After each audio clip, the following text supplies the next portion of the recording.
Happening now, a Jamestown fire in a vacant building has been ruled suspicious in nature. And we hear from our county executive on migrants in Chautauqua County. Plus, a missing submersible has been found, destroyed. We hear expert opinions on what happened under the ocean's waves. Live and on demand, this is WNY News Now. Thank you for joining us for WNY News Now. I'm Bronson Rasmussen. Those stories and more are coming up. But first, a Jamestown fire at a vacant former Westburg Electric building has been ruled suspicious. Crews were called to 16 Scott Street at 12:30 p.m. Thursday for reports of smoke coming from the area. Upon arrival, first responders discovered smoke and a small amount of flames coming from the second and third floors of the brick building. Crews were able to get the blaze under control in about 10 minutes and extinguished in 20. The building was vacant for around 10 years, with all utilities turned off, making the crew suspicious of what caused the initial spark. There was no working utilities inside the building. The electric's been disconnected for some time, as has the water service. There's no natural gas service currently to the building either. The building did have unsecured windows and doors. There were no one reported inside the building or any injuries, as well as no structural damage to the former industrial building. While 4 are facing multiple charges after drinking in a vehicle revealed drugs and weapons last week. At around 2:30 a.m. last Friday, officers of the Jamestown Police Department conducted a traffic stop at the intersection of North Main and West 9th Street.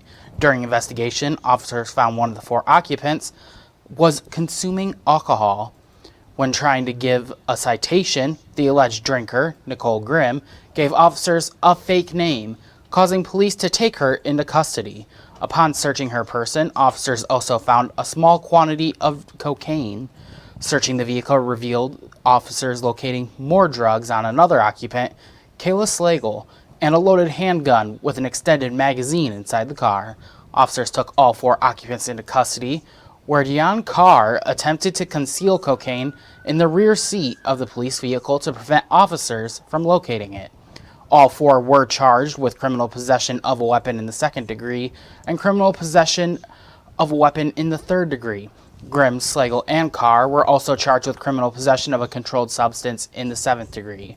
Grimm was charged with criminal impersonation in the 2nd degree. And due to Carr's attempts to conceal the narcotics, he was also charged with tampering with physical evidence. A little over a month ago, Chautauqua County enacted a state of emergency in response to Title 42 coming to an end and an influx of migrants coming into the Empire State. A month later, we talked to Chautauqua County Executive P.J. Wendell on where we stand. County Executive Wendell told us that he has personally seen migrants come to Chautauqua County. He also claims that Erie County is receiving busloads of immigrants from New York City. Now, Wendell did extend the state of emergency again, claiming that he needs to have a sit-down conversation with the mayor of New York City and the governor to figure out the best way forward. Now, he argues that the county is not discriminatory, rather, they do not have the resources to provide for asylum seekers.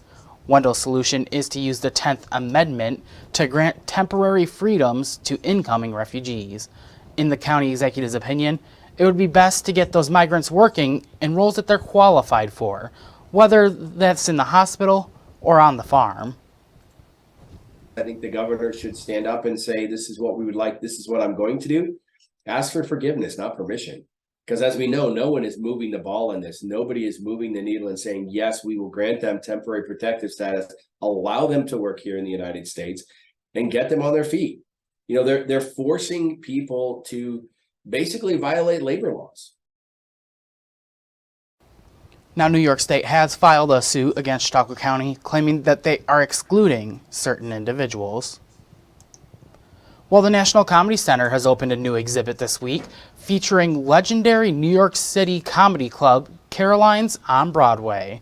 The featured exhibit celebrates a decade-long legacy from the iconic stand-up comedy venue. The exhibit showcases artifacts from the club, including a stage, backdrop, signs, and spectator setup. Caroline's had showcased some of the world's greatest talents, making their home in Times Square in 1992.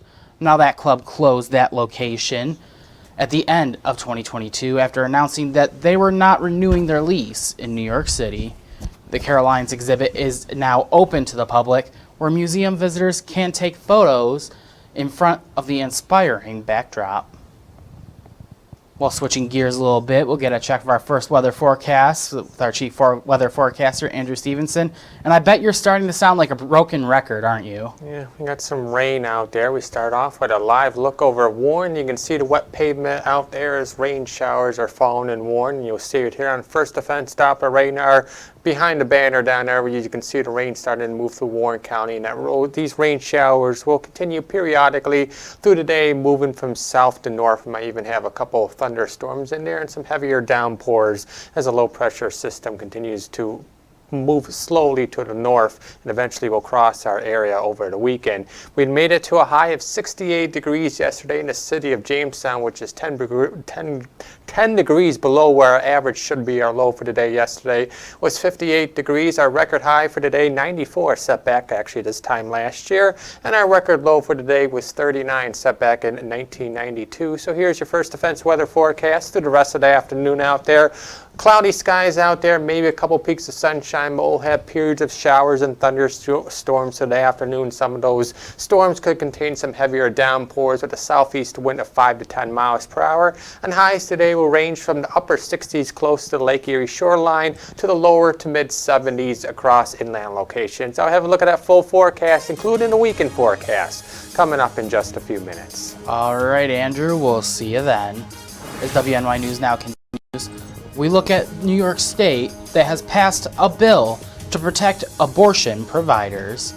And later, we have an exclusive look into a train derailment investigation. Stay with us. WNY News Now will be right back.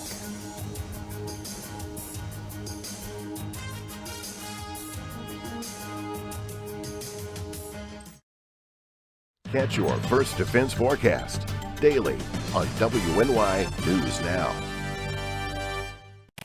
3-on-3 basketball returns to Jamestown, New York this summer. Collaborative Children's Solutions and partners are hosting a Gus Macker tournament August 19th and 20th in Brooklyn Square. The streets will be packed with a festival atmosphere, bringing the youngest of our Macker mites up to the adult players who compete for the top prize in their divisions. Register online at Macker.com before July 31st. The Jamestown Macker will also include some specialty competitions, making it one of the best community events of the year. EagleZip.com is your local one-stop shop for all of your home and business computer needs. Located on Fluvan Avenue Extension, just outside of Jamestown, EagleZip.com sells and services all brands of desktops and laptops, as well as servers and network equipment for your business. All new computer sales include transferring your data from your old computer plus a 2-year warranty. Call EagleZip.com today. Stop by EagleZip.com today and let us make computers easy for you. I'm a survivor. I'm a survivor. I'm a survivor. Testicular cancer is the leading form of cancer in men aged 15 to 35. 1 in 250 men will be diagnosed with testicular cancer. But 98% will survive if detected early. As a survivor, I believe early detection is the key. Learn how to do a testicular self-exam and other important facts about testicular cancer at oneball4tc.com. You're watching WNY News Now, where coverage comes first. New York State's legislative session is officially wrapped up for the year. Now our New York State Capitol correspondent Elise Klein breaks down one of the bills passed from this year's session to provide certain legal protection for abortion providers, facilitating telehealth for out-of-state residents. One of nearly 1,000 bills passed this session would allow physicians, midwives, and other advanced practitioners to facilitate abortion care via telehealth for out-of-state residents. Some Democratic lawmakers say this legislation will provide greater legal protections for New York abortion care providers. Our providers are doing the right thing, and we want to make sure that they're not penalized as a result. That's why it's important. Some Republican lawmakers say this legislation raises concerns of contradicting other state jurisdictions where legislation around this issue may differ to New York. From a protocol perspective, I think that kind of raises some red flags and questions. But I understand the arguments being made on the other side, but I think that's where a lot of our concerns came with the legislation. When you have a law in one state that might be contradictory with another state. An issue that some lawmakers and advocates have long been pushing for, the bill now awaits the governor's signature. In Albany, Elise Klein, WNY News Now. A new gene therapy for a rare kind of muscular dystrophy has been approved by the U.S. Food and Drug Administration. However, approval is limited to kids ages 4 and 5 based on available evidence. For now, the FDA says that the drug is from biotech company Cepera Therapeutics.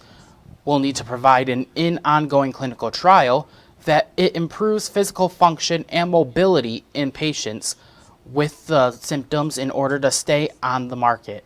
Now, the therapy was approved under the accelerated approval pathway, which clears medicines for diseases where they're urgently needed. It is the first time a therapy of this nature, a one-time treatment that delivers a working copy of a gene to make up for the one that leads to the disease, has been cleared under the accelerated approval framework. Now, this move came after emotional testimonies from families at an FDA advisory committee meeting last month. Now, this disease does cause progressive muscular weakness that can rob kids of their ability to walk by the time they're teenagers, and many don't into their 30s. Well, the next time you drive around Philadelphia, you might want to thank any road workers you see. Their around-the-clock effort is why I-95 northbound is reopening with temporary lanes today after a partial collapse earlier this month. Amy Kiley takes a look at how work is so far ahead of schedule. Traffic will be flowing here on I-95 this weekend. It's a project many initially thought could take months. Instead, it took less than 2 weeks. Today, 6 temporary lanes of northbound I-95 in Philadelphia are opening after a partial overpass collapsed June 11th. It's a crucial route connecting to New York, Delaware, Maryland, and New Jersey. Here's a look back at what it took to reopen it so quickly. The entire region affected by this will have the full support of the United States Department of Transportation. The Department of Transportation provided $3 million in emergency relief funds, calling it a down payment. President Joe Biden toured the site by helicopter. I've instructed my team to move heaven and earth to get it done. Neighboring states pitched in to help detour traffic. And even workers from a NASCAR raceway got involved yesterday. They drove over this truck-mounted jet dryer so the project could continue if it rained. There's something special happening in our community. People coming together. Probably the most important were the laborers. They worked around the clock to repair the overpass, making life a little easier for area drivers. This community is coming together and lifting up those workers and making sure that they know we are supporting them. I'm Amy Kiley reporting. Officials say part of the overpass collapsed when a truck tanker crashed and caused fire. Now they say the driver did die, leaving behind a wife and 3 children. And honestly, if they can get road work here that fast, I'd be so much more grateful. Now for some headlines from across the nation. The man who used a stun gun to attack a D.C. police officer on January 6th was sentenced to 12 years in prison Wednesday. Daniel Rodriguez used a taser to the neck of then D.C. police officer Michael Fanone. During the sentencing, Rodriguez, who calls himself an American supremacist, blamed his difficult upbringing for his actions. Now, the judge said that Rodriguez was a one-man army who was trying to stop the peaceful transfer of power. In February, Rodriguez pled guilty to 4 counts, including conspiracy, assault with a dangerous weapon, and obstruction of an official proceeding.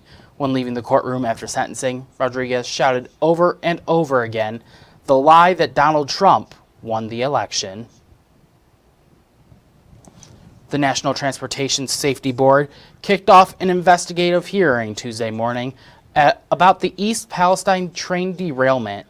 When an initial report from the NTSB was released after the February derailment, these hearings are to better determine what went wrong and what changes need to be made.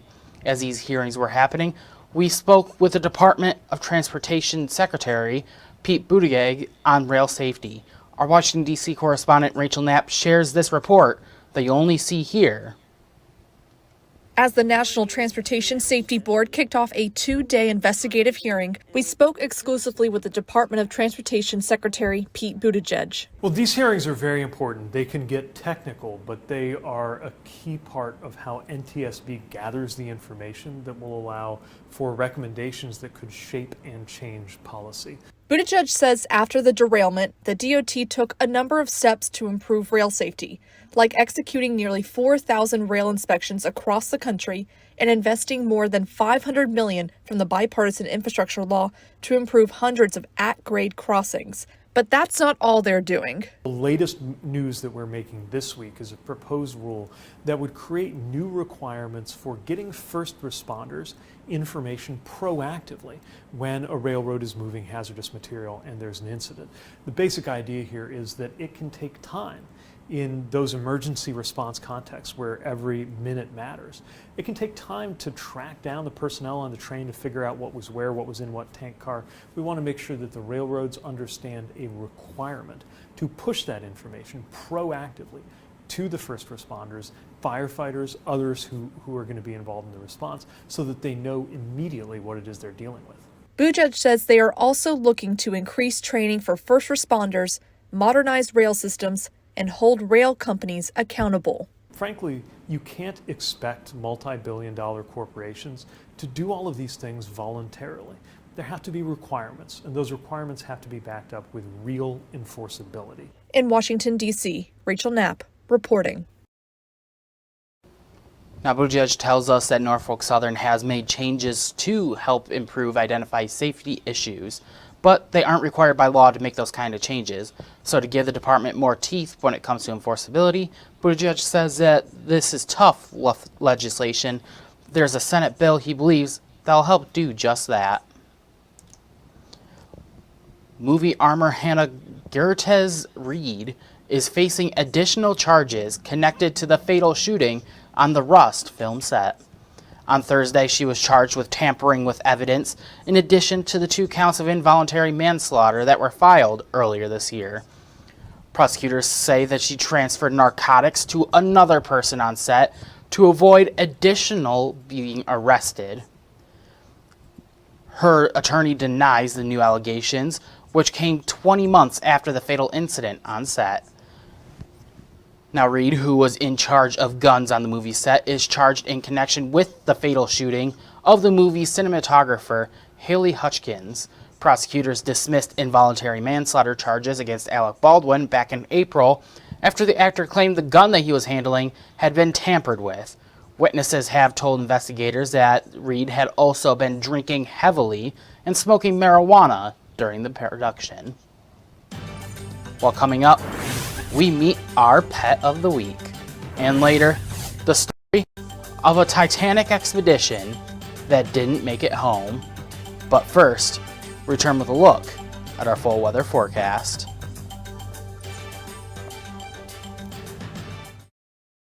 With coverage that matters, this is WNY News Now. I don't think that many kids in my son's school even do it. He makes fun of his friend who vapes. He would never try it. She's into soccer. She's on the honor roll. She's just not the type.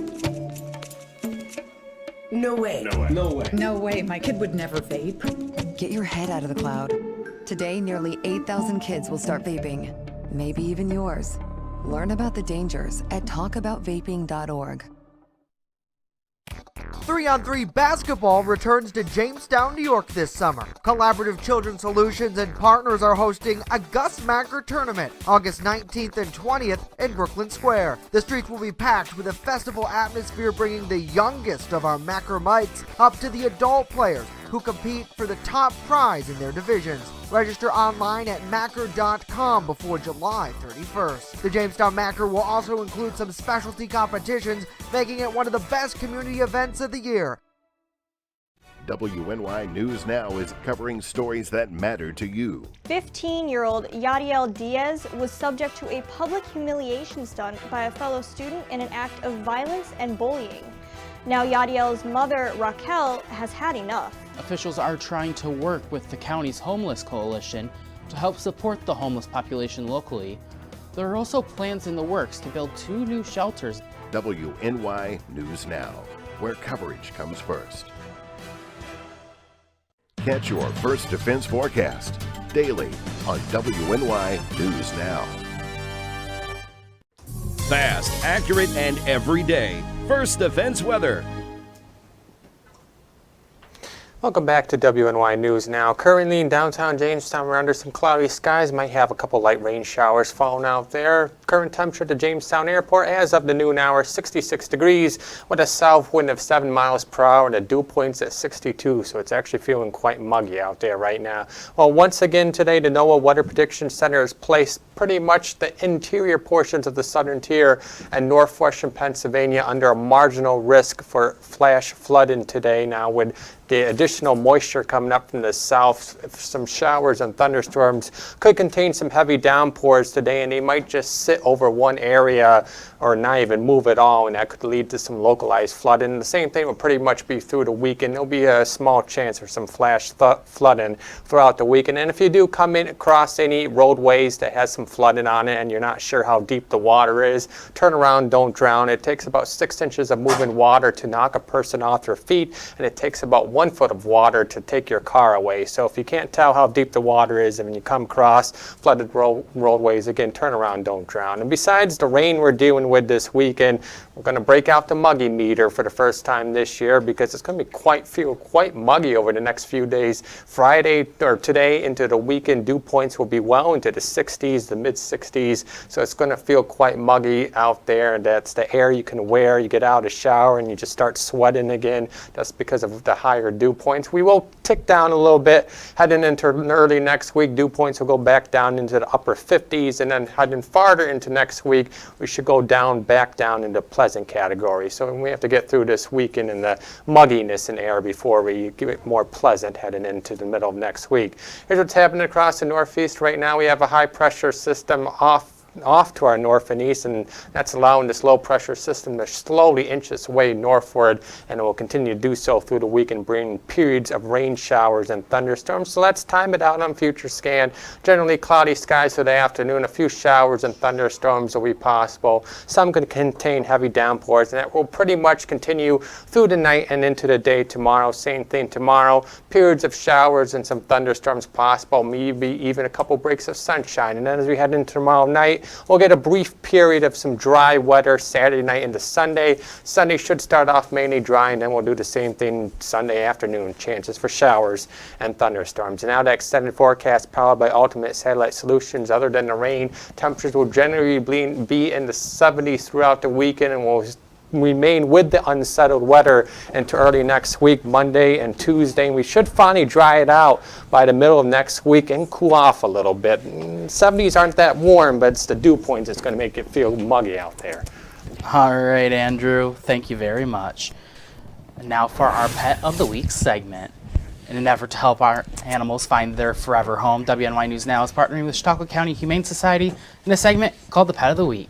Now joining us today is Allie Perrin to talk about this week's featured furry friend. And what can you tell me about this excitable fella? So this is Figgy. He is a year and a half. He came from another shelter, so we actually pulled him from McKean County, which is in PA. He is a very lovable dog. He's about a year and a half, like I said. We think he would be good with kids, cats. He loves other dogs. He's actually one of our playgroup rock stars. He's in a couple of different playgroups at the shelter. He is very gentle. He loves to play with his stuffies. This is actually his favorite one right here. He's not very interested because there's people around. But he is a great dog, and he just wants to find his forever home.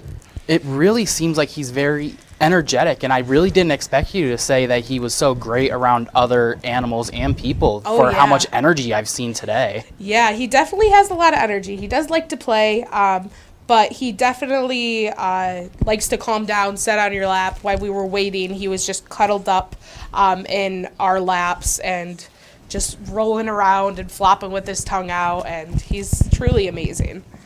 Well, it's so great. Do you know how he's doing on shots and all that? Yeah, so he's actually up to date on everything. He is neutered. He is microchipped as well, so he is ready and completely ready to go into your home. He's also flea medicated and dewormed, and he's he's a little tired now. And if you didn't know at home, today is actually Bring Your Dog to Work Day. Oh, wow. I read that this morning, and I'm like, perfect thing, we're getting a dog today. Exactly. They must have known. So you're going to have to keep him for the rest of the day then. Oh, it looks like he wants to stay. But thank you. To learn more about Figgy or other residents of the shelter, be sure to contact Chautauqua County Humane Society at 716-665-2209 or visit chqhumane.org. And coming up next, a missing Titanic submersible has been found, destroyed. We have the latest next.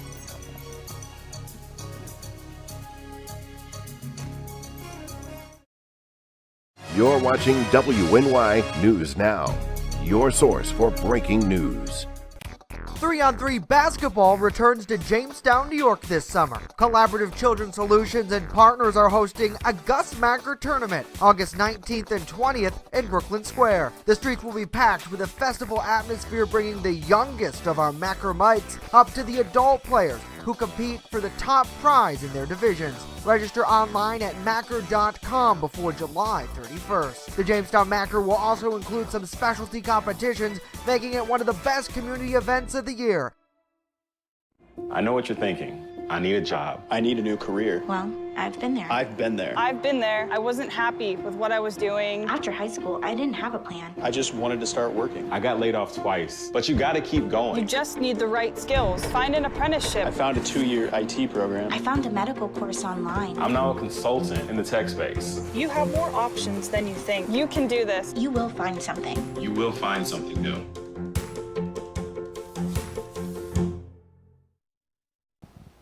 The U.S. Coast Guard is combing through the evidence to try to determine what happened to the OceanGate Titan submersible and why it imploded.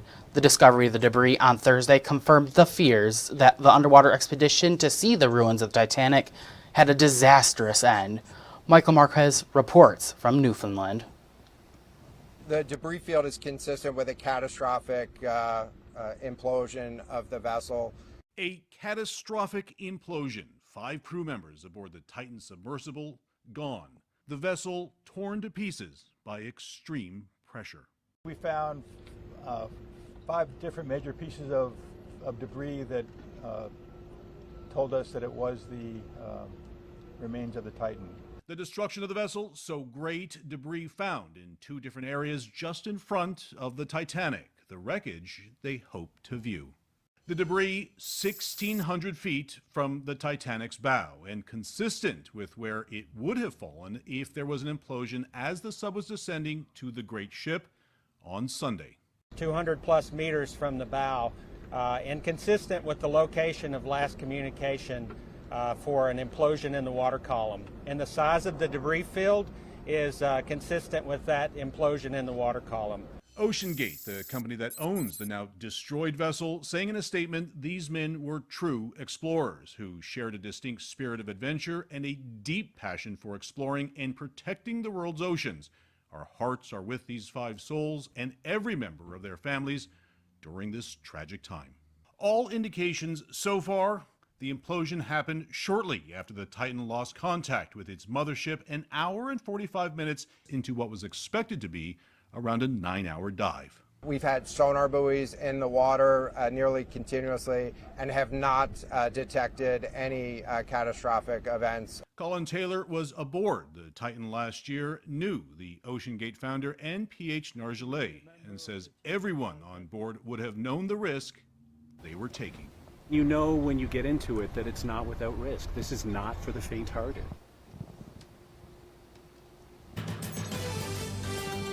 Well, that's it for us today. Remember that news continues 24/7 at WNYNewsNow.com and on our mobile app. Be sure to download it for free today.